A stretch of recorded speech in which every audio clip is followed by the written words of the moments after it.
अस्सलाम वालेकुम। DPR studio Faisalabad के साथ मैं हूं फरा रफीक।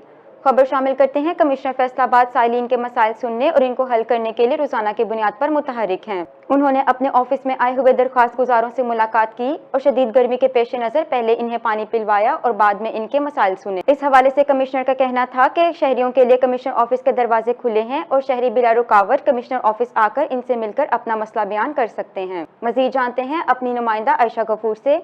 जी आयशा, हमें तफसीलात से आगाह कीजिएगा। जी बिल्कुल। कमिश्नर फैसलाबाद सिलवत सईद ने अपने ऑफिस में आए हुए दरख्वास्त गुजारों को गर्मी की शिद्दत के बायस पहले पानी पिलवाया और फिर इनके मसाइल सुने। उन्होंने शहरियों की शिकायत के हल के लिए मौके पर अहकाम जारी किए। कमिश्नर का कहना था कि कमिश्नर ऑफिस के दरवाजे हर खास व आम के लिए खुले हैं और शहरी बिला रोक टोक इनसे मिलकर अपना मसला बयान कर सकते हैं। कमिश्नर का मजीद कहना था कि डिविजनल और जिलाई अफसरान अवाम को फौरी रिलीफ देने के पाबंद हैं और अवामी मसाइल के हल में हायल रुकावटों को दूर करना ही हमारी तरजीह है। इसी के साथ उन्होंने कहा कि शहरी सोशल मीडिया प्लेटफॉर्म की मदद से भी अपने मसाइल हल करवा सकते हैं।